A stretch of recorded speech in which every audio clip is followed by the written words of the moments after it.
All right, good morning to you. Glad that your day is with us today, and hope it's going well.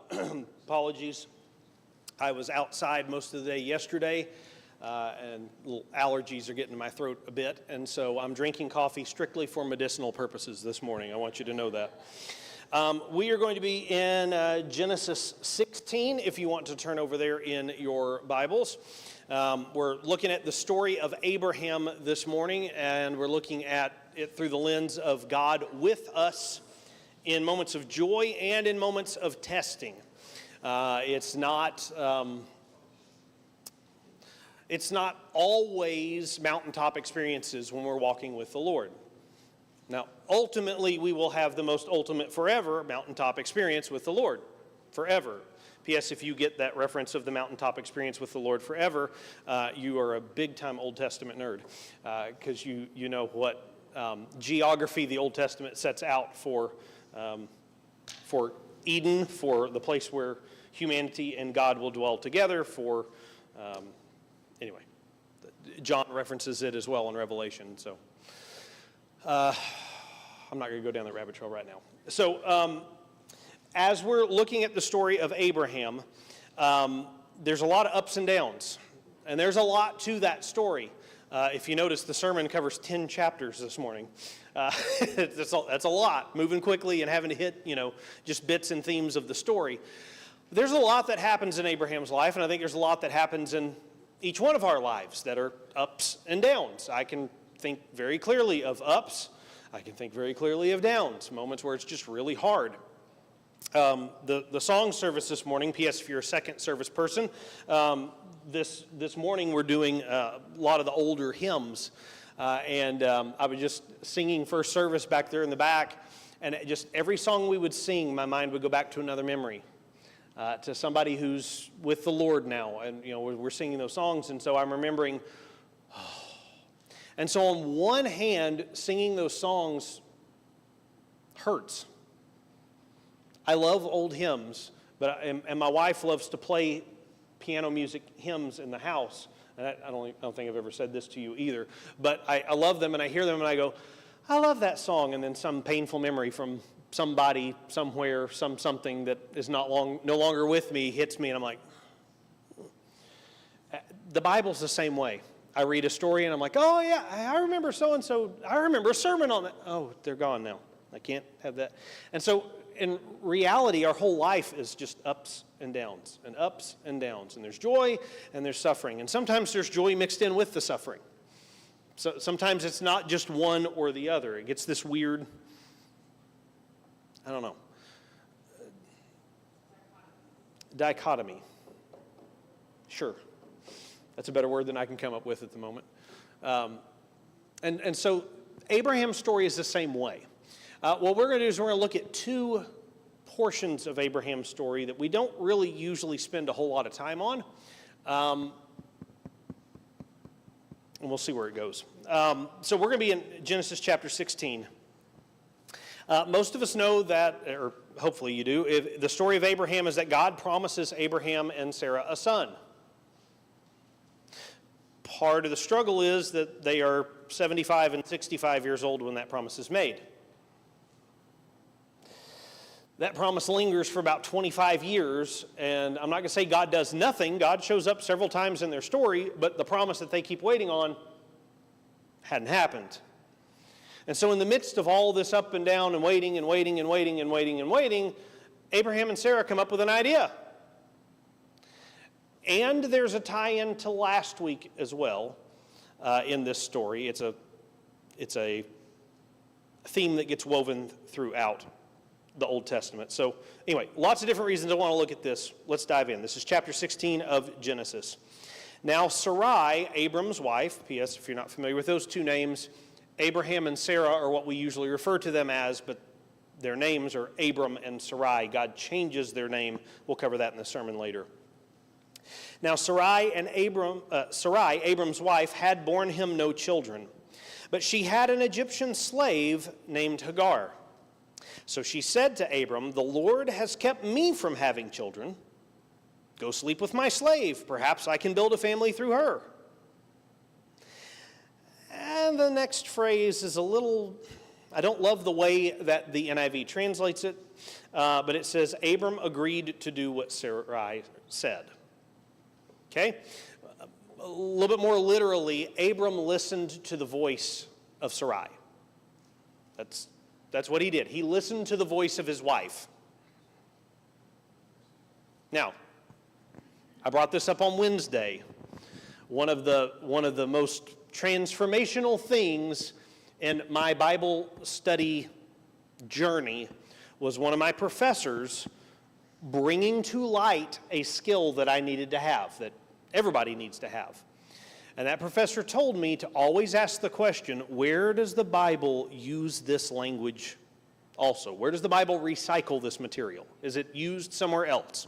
So can you think about another story in your Bible, hint, probably before this story in our Bible, where somebody listened to the voice of their wife? There you go, in the garden, right? Adam had received the word from the Lord, hey, don't eat from this tree. Somehow in Eve's language, it gets a little bit more complicated. Now, whether that's Abram complicated and tried to mansplain it to her, or whatever, I don't know. Or maybe they set up extra barriers or like to try to, But God said, don't eat from it. Eve says, don't eat from it, don't eat.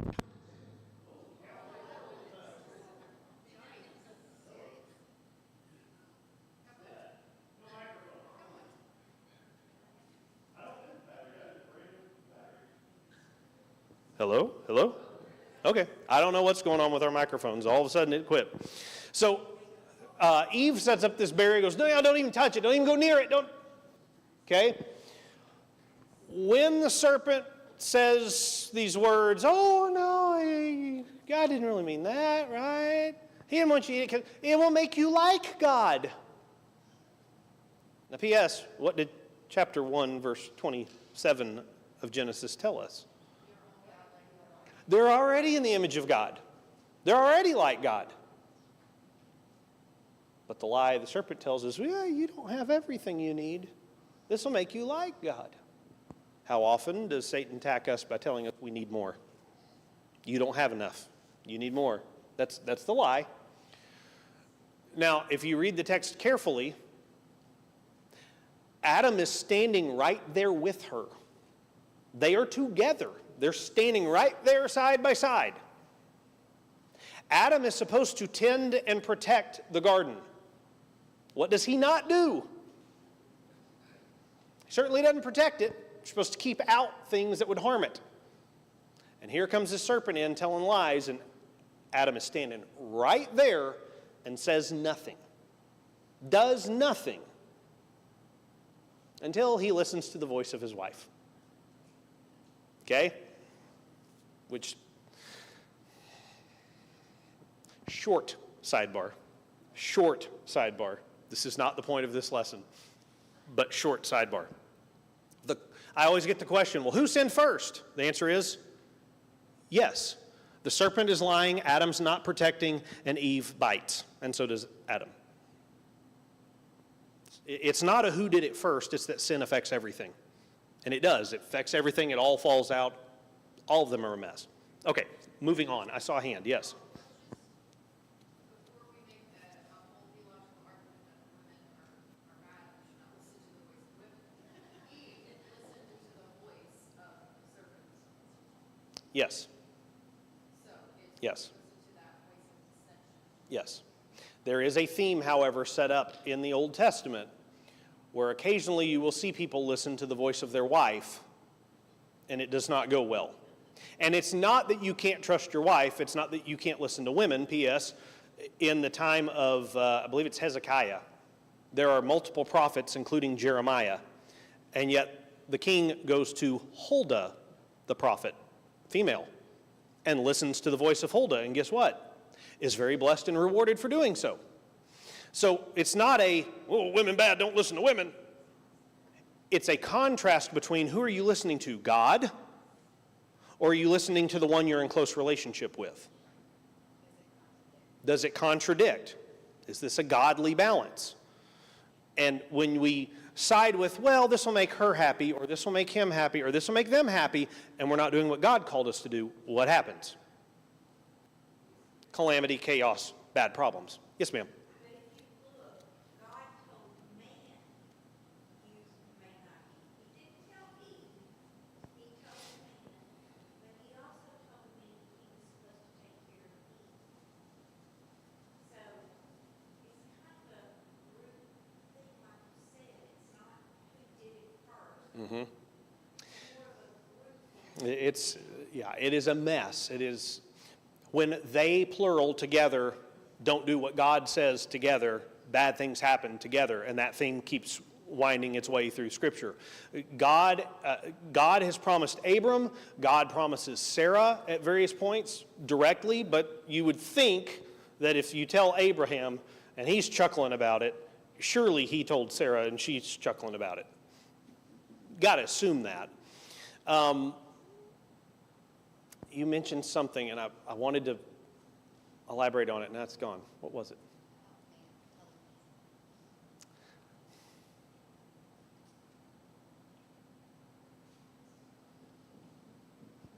Nope, it's gone. Okay, moving on. You said something so eloquently, and I was like, oh, that's good. And, oh, it's gone. All right. So verse 2. So he said to Abraham, oh, nope, no. She had an Egyptian slave named Hagar, verse 2 of Genesis 16. So she said to Abraham, the Lord has kept me from having children. Go sleep with my slave. Perhaps I can build a family. Now, who was supposed to build it? God said, I will do this. P.S. Okay, never mind. That's another rabbit trail. We're going to move on. We got to move on. Time. Verse 3. Abraham agreed. Verse 3. So after Abraham had been living in Canaan for 10 years, Sarai, his wife, took her Egyptian slave Hagar and gave her to her husband to be his wife. He slept with Hagar, and she conceived. When she knew she was pregnant, she began to despise her mistress. Then Sarai said to Abram, you are responsible for the wrong I am suffering. I put my slave in your arms, and now that she knows she is pregnant, she despises me. May the Lord judge between you and me. P.S. How often do we like to shift the blame? P.S. They are both to blame in this. I find it funny, though, that do you remember in the garden what happens when Adam is confronted? This woman you gave me. And here in this story, when they listen to the voice of the wife, what does Sarah say in this point? It's your fault. We always point the blame, one way or the other. Verse 6. Your slave is in your hands, Abram said. Do with her whatever you think best.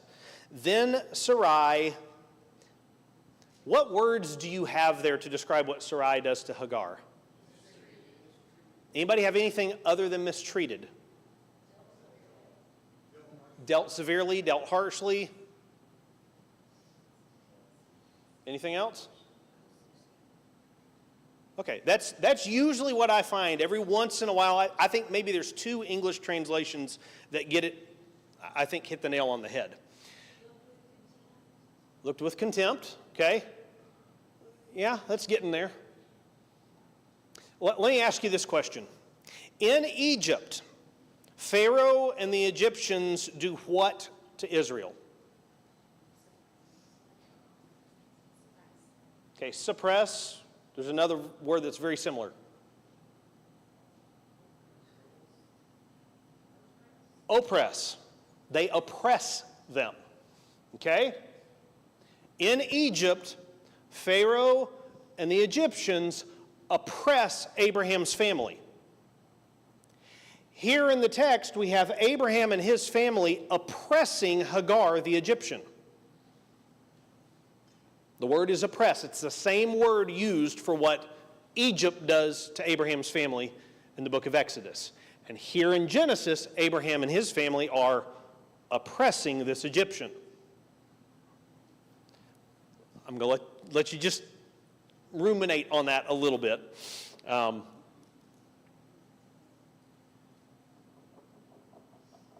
Jesus said, with the measure you use, it will be measured to you.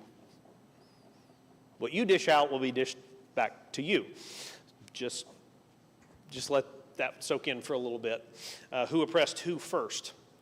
They oppressed her, so she fled from Sarai, verse 6. Verse 7, the angel of the Lord found Hagar near a spring in the desert, and it was the spring that is beside the road to Shur. And he said, Hagar, slave of Sarai, where have you come from? Where are you going? I'm running away from my mistress Sarai, she answered. Then the angel of the Lord told her, go back to your mistress and submit to her. The angel added, I will increase your descendants so much that they will be too numerous to count. The angel of the Lord also said to her, you are now pregnant, and you will give birth to a son. You shall name him Ishmael, for the Lord has heard of your misery. And he will be a wild donkey of a man. His hand will be against everyone, and everyone's hand will be against him. And he will live in hostility toward all his brothers. All right. That's interesting to me. Did God ordain this happening? Is this what God wanted to happen? No, it's not. Did this, I'm trying to think of phrases to use here.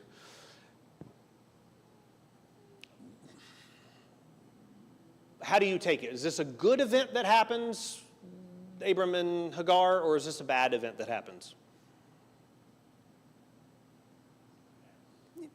Bad, right? It goes against what God wanted.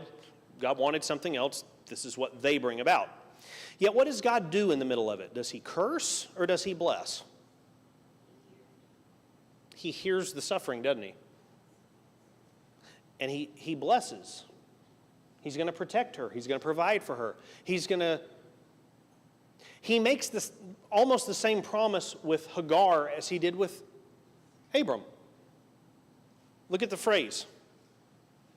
Your descendants will be too numerous to count. Do you remember what the Lord does with Abram a little bit later? Has him walk outside, look up at the stars, and ask him to do what? Count them if you can. There's too many for you to count. That's how your offspring will be. So even in the brokenness and even in the mess and even in the pain and even in the suffering of this, God sees the one who is oppressed and blesses.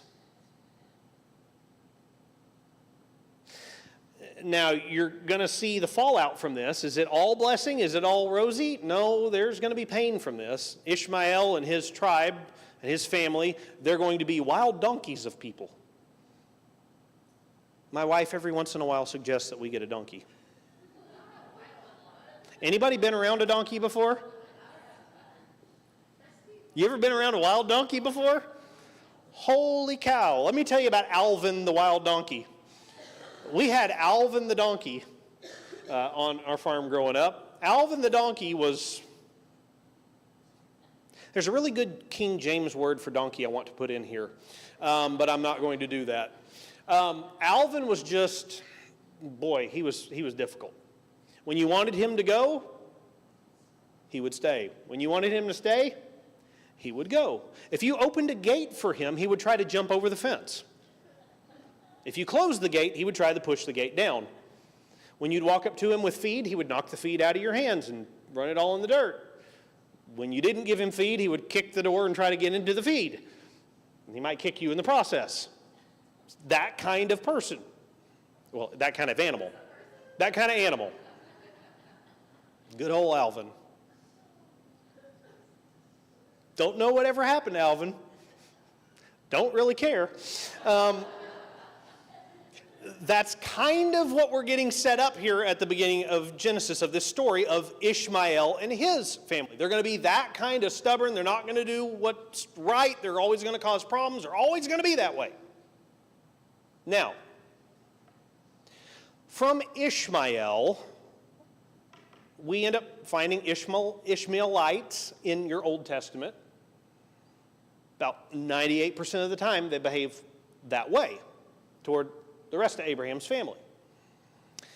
P.S. Your problems in the Middle East today are between Isaac's descendants and Ishmael's descendants. Now, if you want the idea, well, sin doesn't really affect that much. How many lives have been lost? How many billions of dollars of munitions? How many rebuildings and tearing downs and rebuildings have happened in that part of the world because Abram and Sarai did not fully trust God to do what he said? I think it's one of the most telling examples of what happens when we don't fully trust God, when we don't fully do it his way. Now, yes, Larry.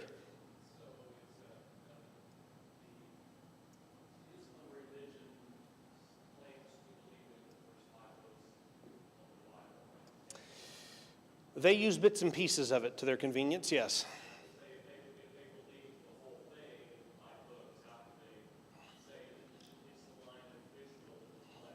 Yeah, thank you. How do they say it's the line of Ishmael that's blessed? Well, in that culture, who receives the biggest inheritance? Of all your children you have, who gets the biggest share? The firstborn. Here, God does honor this, even in the brokenness, even in the sin. God blesses Hagar and the descendants because of the suffering she gets. But who gets the actual blessing? Is it literally the firstborn? It's his secondborn. It's the firstborn of Sarai, but it's Abraham's secondborn. Can you think of another story? Where does the Bible reuse that material? Can you think of another story where the secondborn actually winds up getting the blessing and not the firstborn? Jacob and Esau, we could go down the road a couple of different other areas there too. I just got a whole theme. Joseph's kids. You remember the whole crossing of the hands and the blessing thing? It's a theme over and over and over again that God is upending the norm of things. God is upending the norm of things.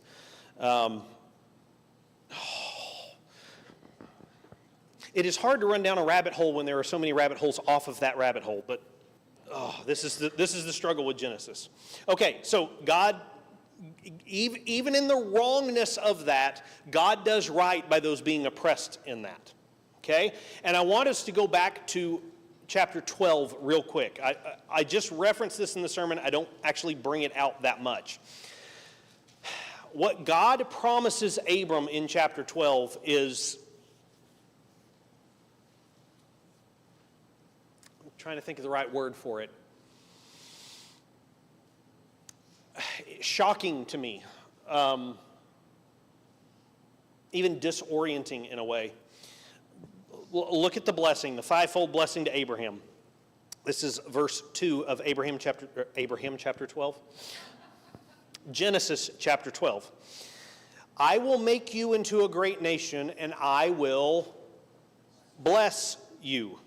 I will make your name great. P.S. The story right before this is a group of people who try to make themselves great. They want a great name for themselves. We're going to do it in our strength, by our might. What happens when you do things your way instead of God's way? What happens to your name? It doesn't become great. P.S. Foreshadowing from Sarai and Hagar.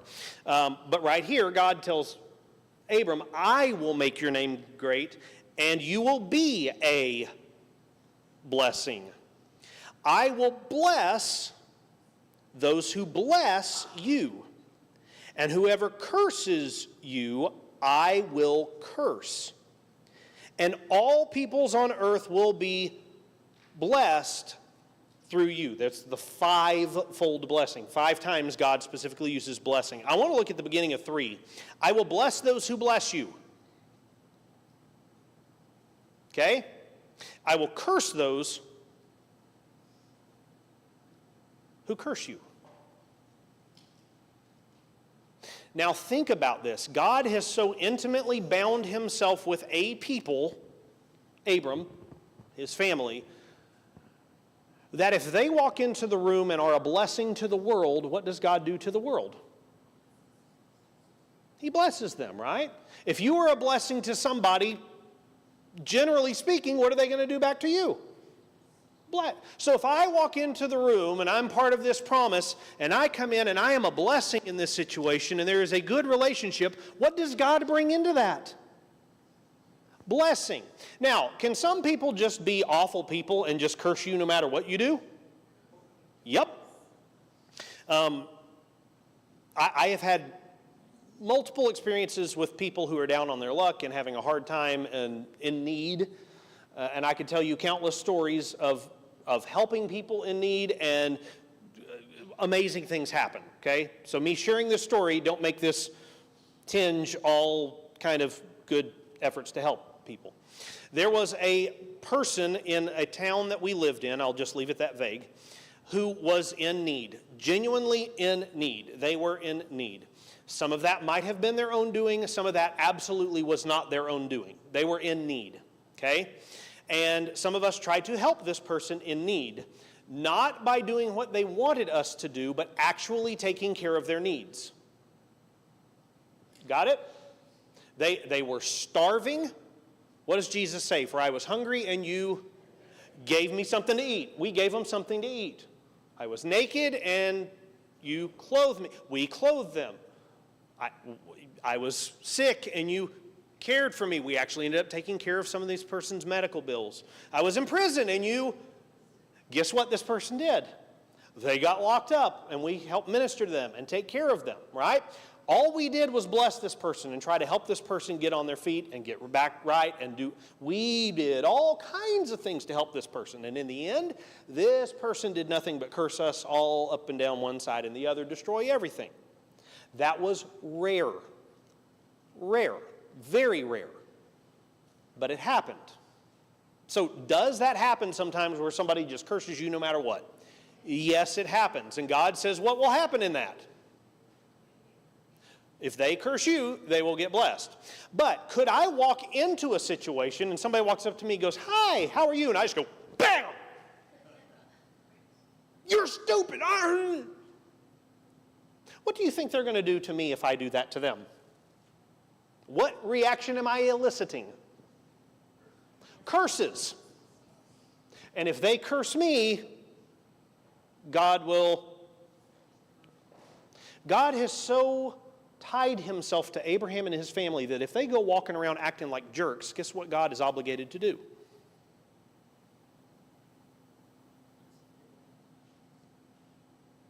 Does that just kind of stun everybody? The first time that really hit me, I just sat there and I had a physical reaction to it, just sitting there going, holy cow. That he would so bind himself to humanity that way. Now, then I sit there and I think about it and I go, okay. Now in Galatians, this is not a study on Galatians. This is a very brief, not in-depth enough reference to Galatians. In Galatians, Paul does this big, long job, theological jump ropes, of showing that God's blessings to Abraham extend to believers in Christ. And then Paul ends Galatians by saying what matters is not circumcision or uncircumcision. What matters is new creation in Jesus Christ. Blessed are all who live by this. They are the Israel of God. Paul's New Testament definition of who Israel is are believers in Jesus Christ, regardless of their background, regardless of their ethnic background. Jew, Gentile, doesn't matter. When you walk with Jesus, you are the Israel of God. You are inheritors of the promise of Abraham. Follower of Jesus, if you walk into a relationship or a situation and you act like a jerk, are you bringing God's blessings into that situation?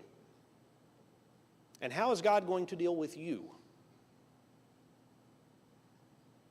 Revelation points out again and again and again that when judgment is issued out, we will be judged according to what we have done. If you are a follower of Jesus, are you living like a follower of Jesus? Don't be a jerk for Jesus. It doesn't work out. Yes, ma'am.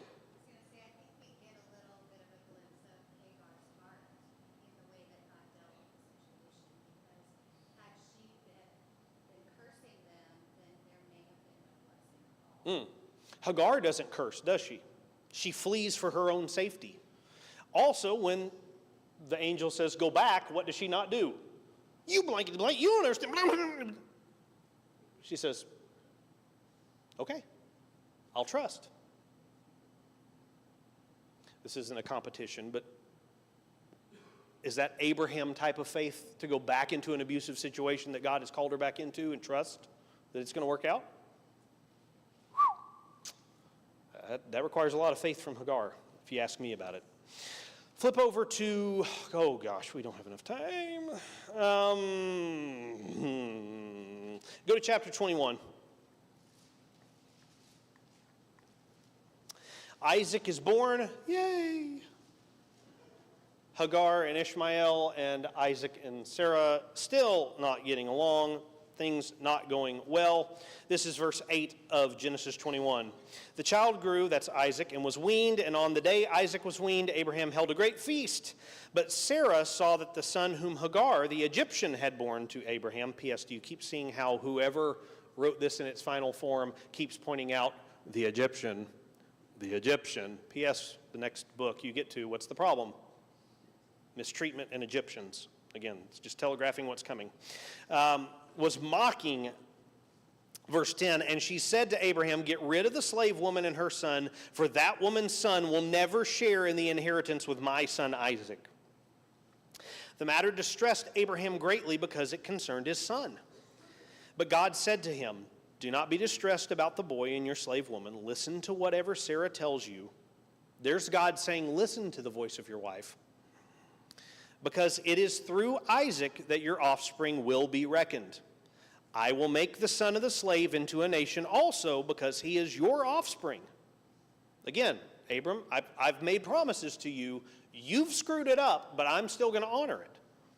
Verse 14, early the next morning, Abraham took some food and a skin of water and gave them to Hagar. He set them on her shoulders and then sent her off with the boy. She went on her way and wandered in the desert of Beersheba. P.S. Anybody who loves their kid would just send them with a little water and a little bit of food and walk across the desert. That's how big of a deal this is. Again, I think it takes faith on Abraham's part to actually do this. I think it takes a lot of faith on Hagar's part too. Look at verse 15. When the water in the skin was gone, she put the boy under one of the bushes, and then she went off and sat down about a bow shot away, for she thought, I cannot watch the boy die. And as she sat there, she began to sob. God heard the boy crying, and the angel of God called to Hagar from heaven and said to her, what is the matter, Hagar? Do not be afraid. God has heard the boy crying as he lies there. Lift the boy up, take him by the hand, and I will make him into a great nation. Then God opened her eyes, and she saw a well of water. So she went and filled the skin of water and gave the boy a drink. And God was with the boy as he grew up, and he lived in the desert and became an archer. And while he was living in the desert of Paran, his mother got a wife for him from Egypt. Dum, dum, dum. And the story continues from there. But again, notice how God is even with Hagar and Ishmael. He hears suffering. He cares about that. He cares about the messes that his people make. And he tries to mitigate them. But the lesson we should learn from this is, people, stop making messes. Sorry, my brain is broken and random things pop into my head when I say things.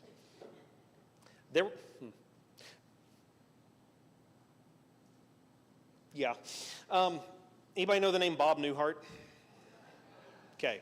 There was beside the two wonderful shows that he did, there was a show called Mad TV in the late 1900s. Kind of like Saturday Night Live, not quite. Bob Newhart was a guest on there one time, and Bob Newhart plays a psychologist. Okay? Without going into all the details, you can Google tube it, and you'll find it. But there's this woman that comes in to get help from the psychologist, and he goes, oh, my fee is only $5, but don't worry, I'll cure you in 5 minutes. Wow, okay. So she sits down and unloads all her problems to Bob Newhart's character, and he goes, okay, I've got an answer for you. She goes, okay, what is it? Stop it!